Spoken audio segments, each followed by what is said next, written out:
Assalamu alaikum viewers and welcome back to my channel Study Law with Bushra.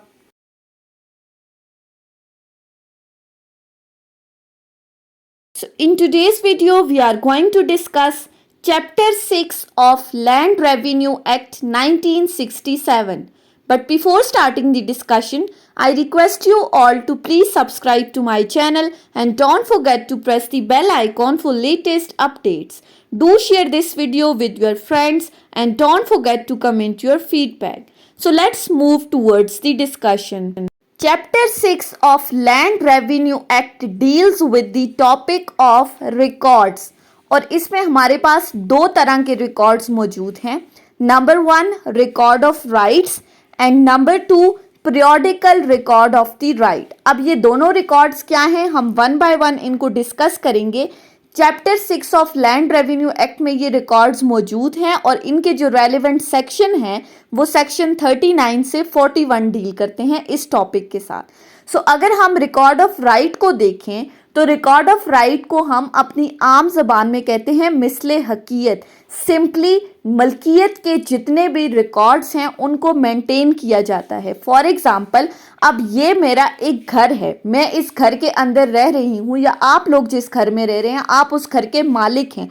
अब ये चीज़, इस मलकियत का record कहीं ना कहीं तो मौजूद होना चाहिए, क्योंकि अगर इस मलकियत के रिकॉर्ड को मेंटेन ना रखा जाता तो कोई भी बंदा किसी भी वक्त किसी की भी ज़मीन पर जाकर, किसी के भी घर में जाकर क्लेम कर सकता था कि फ़लाँ ज़मीन उसकी है, फ़लाँ घर उसका है. सो इस मलकियत के रिकॉर्ड को मेंटेन जहाँ पर किया जाता है उसको हम कहते हैं रिकॉर्ड ऑफ द राइट. अब दूसरा है हमारे पास periodic record of the right. Periodic record of right को हम कहते हैं मिसले मियाद. Simply, periodic record of the right is the updated version of the record of the right. यानी कि अगर तो रिकॉर्ड ऑफ राइट के अंदर किसी तरह की कोई चेंजेस आ रही हैं और ये जो चेंजेस हैं, ये जो पीरियोडिक रिकॉर्ड ऑफ राइट है, ये हर 4 साल बाद मेंटेन किया जाता है. यानी कि मलकियत की जहाँ तक हमने बात की, मैं इस घर की मालकिन हूँ तो इस घर का रिकॉर्ड मौजूद है, इस मलकियत का रिकॉर्ड मौजूद है. अब अगर मैं इस घर को किसी दूसरे बंदे पर सेल आउट कर देती हूँ तो मेरे जो राइट्स हैं वो दूसरे बंदे को ट्रांसफ़र हो जाएंगे. सो ये जो मलकियत के रिकॉर्ड में जो चेंजेस आई हैं, जो अपडेट होता है हर 4 साल बाद, उसको हम कहते हैं periodic record of the right, या सिंपली अगर हम कोर्ट लैंग्वेज में इसको देखें तो इसको जमाबंदी कहा जाता है. अब आ जाते हैं सेक्शंस के ऊपर. सबसे पहले हम डिस्कस करेंगे सेक्शन 39 को, जो कि डील करता है record of the rights and the documents included therein, कि जो मलकियत का रिकॉर्ड है और इसके अंदर कौन कौन से डॉक्यूमेंट्स इंक्लूड किए जाते हैं, कौन कौन से डॉक्यूमेंट्स शामिल हैं. सो सेक्शन 39 की क्लॉज 1 कहती है, save as otherwise provided by this chapter there shall be a record of the rights for each estate. सबसे पहली बात, शैल का वर्ड यूज हुआ है, मैंडेटरी प्रोविजन है. सेक्शन 39 की क्लॉज 1 कहती है कि हर एक स्टेट के लिए, स्टेट हमने डेफिनेशन क्लॉज में पढ़ा किसको कहते हैं, उसके लिए एक separate record of the right होना चाहिए. सेकंड क्लॉज पे आ जाएं तो the record of right for an estate shall include the following documents. अब इस स्टेट का जो रिकॉर्ड ऑफ राइट मेंटेन किया जाता है इसमें कौन कौन से डॉक्यूमेंट्स इंक्लूडेड हैं ये हमें क्लॉज 2 बताती है. सबसे पहली बात अब इस क्लॉज 2 में कही गई है, statements showing so far as may be practicable. अब पहली बात इसमें स्टेटमेंट्स की गई है. कौन कौन सी स्टेटमेंट्स इसमें इंक्लूडेड है. Number 1, the persons who are the landowners, tenants or who are entitled to receive any of the rents, profit or produce of the state or to occupy the land therein. सो पहली clause में क्या कहा गया कि statement जो क्या show कर रही हैं कि कौन से बंदे जो हैं वो लैंड ऑनर्स हैं, कौन बंदे जो हैं वो टेनेंट्स हैं, मजेरे हैं, या कौन से बंदे जो इंटाइटल्ड हैं कि वो रेंट वसूल कर सकें या फिर कोई प्रॉफिट्स वगैरह वसूल कर सकें, कोई मुनाफा वगैरह हो रहा है, या कोई प्रोड्यूस यानी कि शेयर कितना है. सो सिंपली पहली स्टेटमेंट्स ये तमाम चीज़ें शो करेंगी, लैंड ऑनर्स कौन है, टेनेंट्स कौन है, रेंट कौन रिसीव कर रहा है, प्रॉफिट्स कौन रिसीव कर रहा है.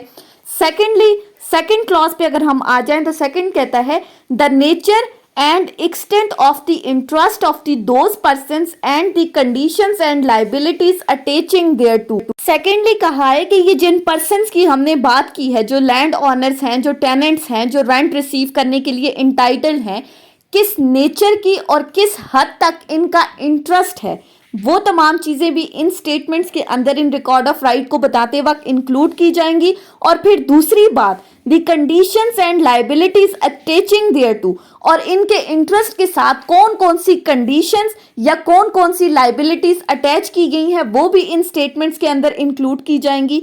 फिर तीसरी बात पे आ जाएं, the rent, land revenue, rates, cesses और other payments due from and to each of those persons and to the government, और इन तमाम बंदों ने कितना रेंट पे करना है या कितना रेंट रिसीव करना है, कितना लैंड रेवेन्यू इनसे गवर्नमेंट ने रिसीव करना है या इन्होंने गवर्नमेंट को पे करना है, रेट्स वगैरह, सेसेस या जितनी भी दूसरी पेमेंट्स हैं जो इन्होंने पे करनी है, वो तमाम चीज़ें भी रिकॉर्ड ऑफ राइट बनाते वक्त उस रिकॉर्ड ऑफ राइट का हिस्सा बनाई जाएंगी। दूसरी क्लॉज पे आ जाएं तो दूसरी क्लॉज क्या कहती है, the statements of the custom respecting the rights and liabilities in the state, कि अगर किसी स्टेट के अंदर कोई कस्टम्स वगैरह हैं, वहाँ की कोई रवायात वगैरह हैं, उनके कोई रिवाज वगैरह हैं कि फ़लाँ चीज़ किस तरह से करनी है कुछ शेयर्स के अकॉर्डिंग, तो उन किस्म की उनसे रिलेटेड जो स्टेटमेंट्स भी हैं वो भी रिकॉर्ड ऑफ राइट का हिस्सा बनाई जाएंगी। Thirdly, a map of the state, उस स्टेट का नक्शा भी इंक्लूड किया जाएगा। And fourth, such other documents as the board of revenue may with the previous approval of the government prescribe। अब ये ऊपर जो तीन डॉक्यूमेंट्स की हमने बात कर दी, पहली में तो स्टेटमेंट्स, फिर दूसरे में स्टेटमेंट्स ऑफ द कस्टम, तीसरे में मैप ऑफ द स्टेट, फिर यहाँ पर कहा है कि यही डॉक्यूमेंट्स इंक्लूड नहीं किए जाएंगे बल्कि वो तमाम डॉक्यूमेंट्स भी जो कि board of the revenue with the approval of the government prescribe करेगी। अब वो कौन कौन से डॉक्यूमेंट्स हैं, तो हमने लैंड रेवेन्यू एक्ट 1967 पढ़ते वक्त कहा था कि इसके साथ इंट्रोडक्शन में हमने कहा था कि लैंड रेवेन्यू एक्ट 1968 के जो रूल्स हैं, जो इस एक्ट के लिए रूल्स बनाए गए हैं, उनको भी साथ लेकर हमने चलना है इस एक्ट के साथ। तो उसका अगर आप रूल नंबर 30 देखें तो उस रूल में हमें बताया गया है कि रिकॉर्ड ऑफ राइट्स बनाते वक्त या फिर periodic record of the rights बनाते वक्त सेक्शन 39 की क्लॉज 2 में जितने डॉक्यूमेंट्स बताए गए हैं उन डॉक्यूमेंट्स के साथ इस लैंड रेवेन्यू रूल्स 1968 के रूल 30 में कुछ 13 की लिस्ट हमें बताई गई है। सो वो तमाम डॉक्यूमेंट्स जो उस रूल के अंदर मेंशन किए गए हैं उनको भी रिकॉर्ड ऑफ राइट या पीरियोडिक रिकॉर्ड ऑफ राइट का हिस्सा बनाना जरूरी है। उसके बाद आ जाते हैं सेक्शन 40 के ऊपर। सेक्शन 40 क्या बात करता है, making of the special revision of the record of the right.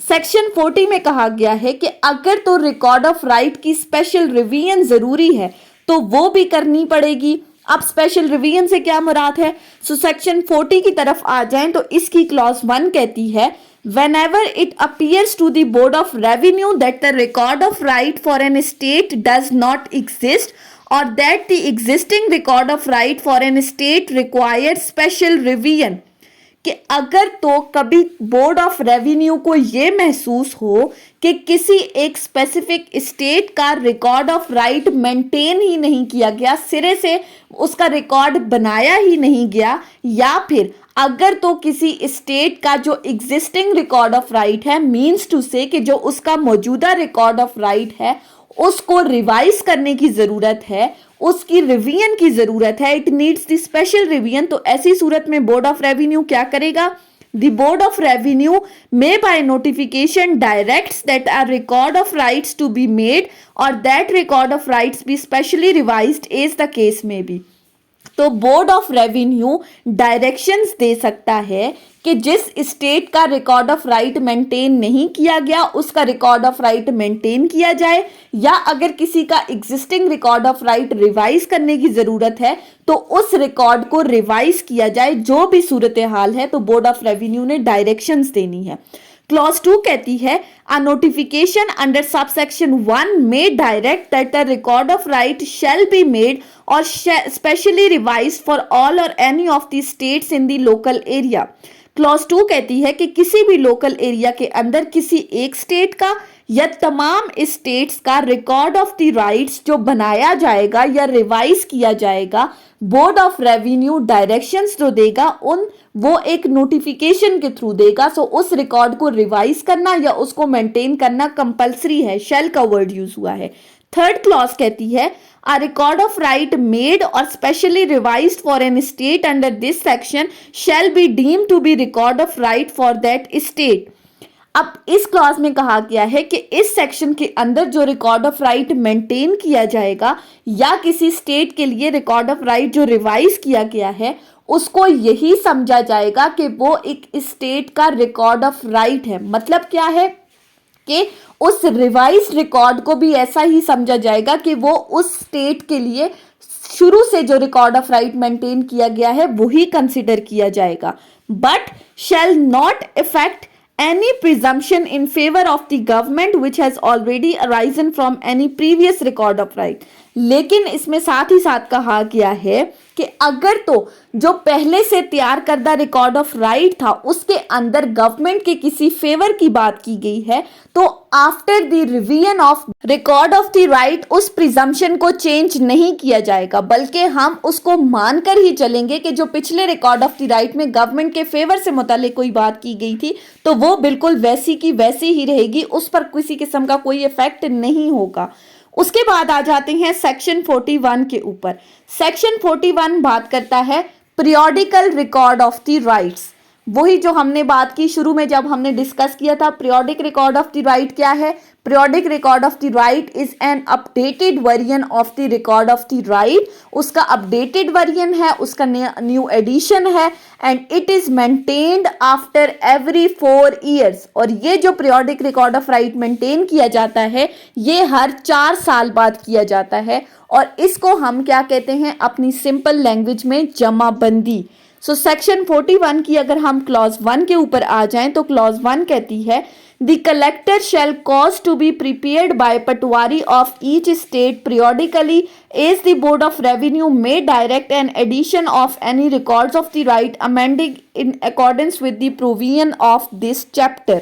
अब इस क्लॉज के अंदर सिंपली ये बताया गया है कि जो बोर्ड ऑफ रेवेन्यू है वो डायरेक्शंस देगा अपने एरिया के कलेक्टर को कि वो हर स्टेट का जो रिकॉर्ड ऑफ राइट है वो मेंटेन करवाए उस पीरियोडिकली थ्रू पटवारी के through collector board of revenue की डायरेक्शंस के ऊपर हर स्टेट का रिकॉर्ड ऑफ राइट जो है वो अपडेट करवाएगा। यानी कि अगर उसमें किसी तरह की कोई चेंजेस वगैरह हुई हैं, कोई अमेंडमेंट्स वगैरह हुई हैं, जिस तरह हमने बात की थी कि मलकियत में पहले एक बंदा मालिक था, उसने सेल आउट किया दूसरे बंदे को, दूसरे ने सेल आउट किया तीसरे बंदे को, तो इसी तरह जो मलकियत की जो चेंजेस आई हैं, जो राइट्स वगैरह एक से दूसरे बंदे को ट्रांसफर हुए हैं, उन अमेंडमेंट्स को अपडेट जो किया जाएगा उसको कहते हैं periodic record of the right that is maintained after every 4 years. Second clause के ऊपर आ जाए तो सेकेंड क्लॉज कहती है such addition of the record of right shall be called as the periodic record of the right for an state and shall comprise the statements mentioned in clause A of subsection 2 of section 39 and such other document if any as may B prescribed. Clause 2 में पहली बात की गई कि ये जो addition of the record of the right है इसको कहा जाएगा periodic record of the rights, यानी कि जो अपडेटेड वर्जन है वो periodic record of the right of an estate होगा। और इस पीरियोडिक रिकॉर्ड ऑफ राइट के अंदर कौन कौन सी डॉक्यूमेंट्स इंक्लूडेड होंगे? वो स्टेटमेंट जो सेक्शन 39 सब क्लॉज 2 के पार्ट ए में बताई गई हैं, उन स्टेटमेंट्स के साथ साथ जितने भी दूसरे डॉक्यूमेंट्स प्रिस्क्राइब किए जाएंगे, यानी कि जो हमने लैंड रेवेन्यू रूल्स 1968 में बात की थी, रूल नंबर 30 के अंदर पीरियोडिक रिकॉर्ड ऑफ राइट से रिलेटेड डॉक्यूमेंट्स बताए गए हैं, वो भी इंक्लूड किए जाएंगे। उसके बाद इसी सेक्शन की लास्ट क्लॉज कहती है for the preparation of periodical record the collector shall cause to be maintained by patwari of each state a register of mutation in the prescribed form and other prescribed registers if any. कि इस periodic record of right की को prepare करने के लिए collector जो है वो पटवारी से कहेगा कि वो रजिस्टर ऑफ म्यूटेशन भी मेंटेन करे।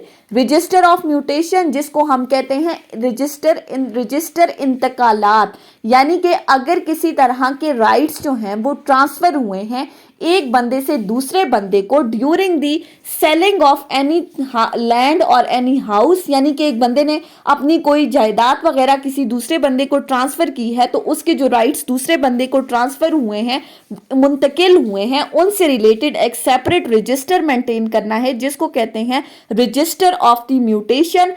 बिल्कुल उसी तरीकाकार के अकॉर्डिंग जो बोर्ड ऑफ रेवेन्यू ने प्रिस्क्राइब किया है या जो रूल्स के अंदर तरीकाकार बताया गया है, उन रूल्स के अकॉर्डिंग पटवारी जो है कलेक्टर की डायरेक्शंस के ऊपर रजिस्टर ऑफ म्यूटेशन मेंटेन करेगा।